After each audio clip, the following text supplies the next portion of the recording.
These are the lenses that we're using during the wedding day and wedding reception that maybe you can utilize also in your workflow. However, I'm not saying that you should copy lens per lens what we're using. You should emulate it.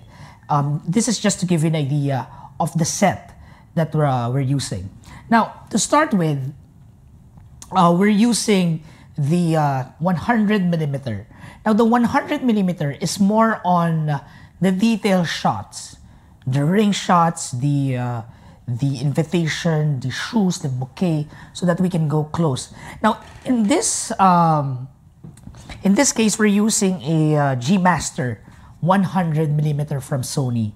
Now, you can use any 100 millimeter, whatever your budget and your capabilities can permit you to purchase. However, in this case, we're utilizing this kind of lens. And at the same time, there are other brands of lenses that we are very comfortable using. Okay, so this is the 100 millimeter G Master of Sony. The second one is the 24-70 millimeter lens. Okay, in this case, we're using the Sony G Master 24-70. This is very essential when it comes to establishing shots. If you want to capture wide shots during the wedding day and reception. However, I believe for me, this is your all-around lens because you can go wide and at the same time, you can go also with the medium shot or two shots as we call it. And this is very essential when it comes to going around and if you want to be mobile. So if you want to have an all-around lens, as we call it, then 24-70 is very essential. Now, you also have to point out that most of the lenses that we're using are prime lens because from time to time, if you're going to ask us, the quality of the lenses varies with the kind of glass being used in a camera. Of course, I mean, for a basic, those lenses that are affordable, most of the time utilizing plastic lenses. But for the prime, they use glasses and at the same time, the technology inside of it, especially if you are after the image stabilization, is very essential. That's why most of the prime lenses are very expensive. Now, the next lens that we're going to discuss is the 70-200 lens. In this case, we're utilizing the 70-200 G Master from Sony. It is very essential if you're trying to capture emotions if you're far away from your subject. It is very essential also during the entrance of the bride or the open door. And we're utilizing this if we want to be in a stealth mode, if we want to capture those people who are crying during the wedding ceremony or the reaction of the crowd during the reception. It is very essential, again, if you are trying to capture moments far away. So this is telephoto lens. It has a built-in image stabilization. However, whatever lens you're using, as long as it is within the range of telephoto, like for example, again, 70-200, you can maximize it and utilize it accordingly with your workflow.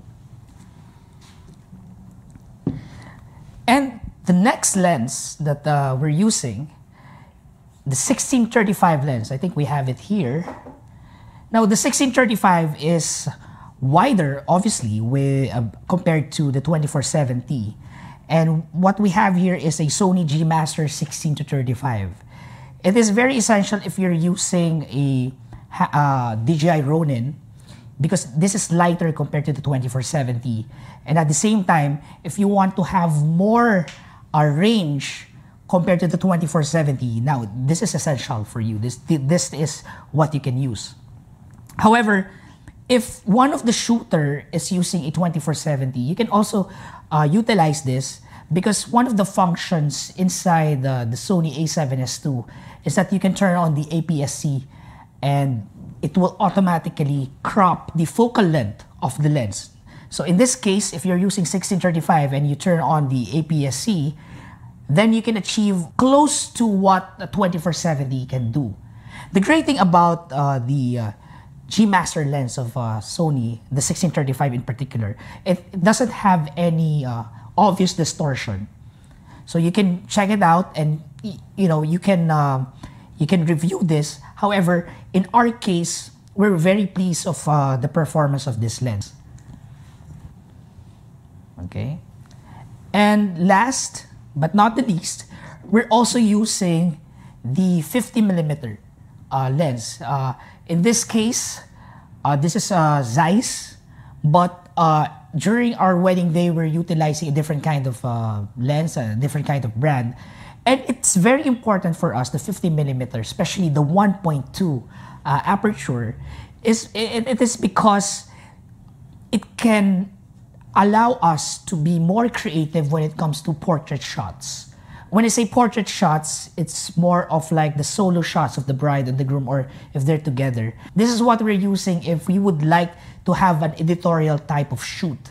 And it brings out the elegance because of the depth of field, the 1.2 depth of field, and the focal length that it has it's offering. So we can use a lot of foreground and background and bokeh effect. And it's very, the end product, if you're using this lens, is very pleasing to the eyes if maximized and utilized properly. So if you can see with our videos, if you will notice some of the shots there with the bride or the groom solo, those are shots that utilize a 50 millimeter. So if you're going to use a 50 millimeter, you should also consider the focal length of it and the intention that you're trying to implement. If you're going to ask me, you're going to use the 50 millimeter only during the editorial part of the wedding day and also with the detail shots. So those are the lenses and the body that we're using during the wedding day. And just like what I mentioned a while ago, you need to improve your skills when it comes to capturing the video. But the equipment, the technology that comes with it helps the videographer to highlight his or her skill in capturing those moments. So just to give you an idea of the settings that we're using for the Sony a7S II that we're utilizing, I set up here a camera connected to the television so that you'll have a visualization of the settings that we're using. Now, there are 4 file formats in the Sony a7S II. The MP4, AVC HD, XAVC SHD, and XAVC S4K. Now, I recommend you're not going to use the MP4 because it's very compressed and it's not really usable when it comes to the quality if you want to get the HD. Now, in Mayad, we're using either the AVC HD and the XAVC SHD. Now, the difference between the two is actually not more on the quality, but how the file is being organized in your memory card. With the AVC HD, despite the fact that it is recorded in 1080p Full HD, it is being compressed in one single file. However, in this XAVC SHD, it is recorded separately with its own profile and with its own file. So if you're going to ask me which is better, well, it is XAVC SHD because the editor has more control with the files, and he or she can browse the files immediately when it is laid down in the Premiere or whatever editing software you're using. The next is the record setting. What we usually use in Mayad is the 60p50m. Now, the reason why we're utilizing the 60 frames per second is because at least if we're getting any emotional moments or reaction of the crowd in the wedding day or wedding reception, at least we can slow it down further with the 60p. But you can use a 24 or 30p as you wish. It really depends on your workflow. But in Mayad, we usually shoot the reaction shots in 60p. So at least the editor can slow it down and capture that in-between shot that we've discussed a while ago. Now, if you will notice, there are 2 types of 120 frames per second. There's a 100M and 60M. Actually, it depends on your intention or the size of the file that you want to record. If you have a bigger memory card, at least you have 64 gig. Well, that's a requirement for using the 120 frames per second. Then you can use the 100M. It's actually the writing speed. It has no difference when it comes to the quality of the 120 frames per second. That is noticeable. However, if you are saving a little bit of memory space in your card, then what we're using in Mayad is the 60M, which is just a writing speed. Another feature of the Sony a7S II that you may want to maximize are the zebra and grid line. Now, for the zebra, it is more on the gauge if your shot is overexposed and you would want to limit yourself when it comes to ISO or aperture so that your shot will not be overexposed. So this is a very useful tool. Another one is the grid line, just like what I mentioned a while ago. Now, so we're utilizing the 2.35:1 ratio for aspect so that the grid lines in the LCD that we're looking at will have these guidelines.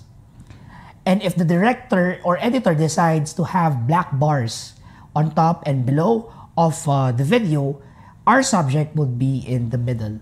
So this is a very useful tool. Now, those are the settings that we're utilizing during the wedding day. However, there are some people who are asking us, what are the color settings that we're utilizing during our shoots? Now, there are two answers to that. The first one is we're using this creative style in the Sony a7S II. Now, it really depends if you're going to make your editor's life easier. This is one way of doing this. So there are standard, vivid, natural, neutral rather, and clear. And it goes on. Now, it really depends of what's your intention. There's also another way of doing this when it comes to coloring, which is the picture profile. And you have more options or freedom when it comes to the post-processing of the footages that you have taken during the wedding day. However, in this case, once you turn it on, it turns off the creative style. Now, with the picture profile and what I'm seeing online also, our PP7 could be different from the PP7 of other videographers. And our PP1 could be the PP7 of other videographers. So it goes on. It really depends on how you're going to customize your picture profile. Now, in this case, our PP7 has a gamma of Cine 4 and color mode of cinema.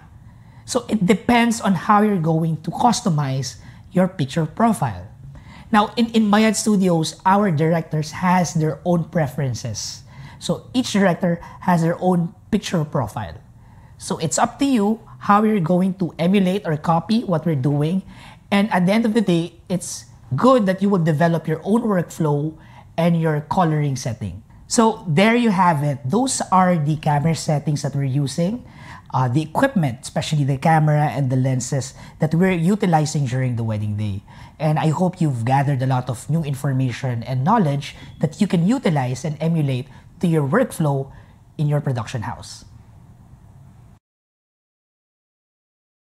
As a videographer, Okay. which one do you prefer the most? A mirrorless camera or this DSLR? Okay, that's a very interesting question for you to ask. You know what? It really depends on the intention of the user.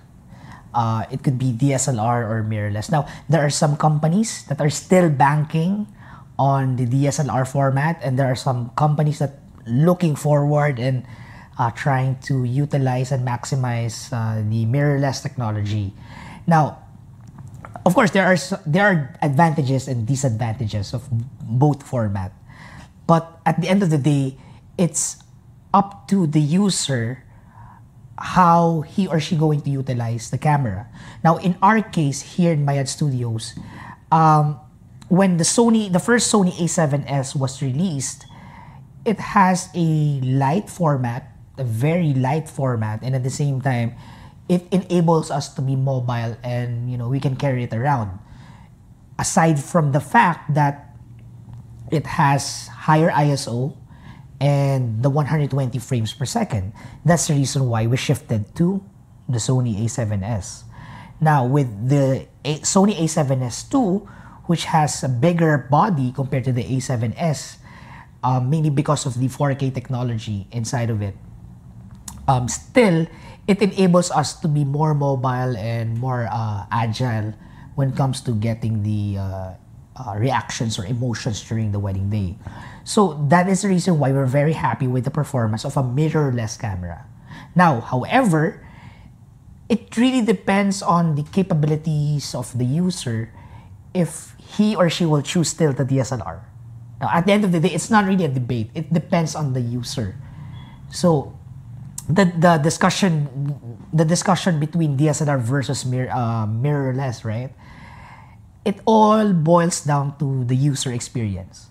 So right now, we're very happy with the performance of a mirrorless more than the disadvantages of it.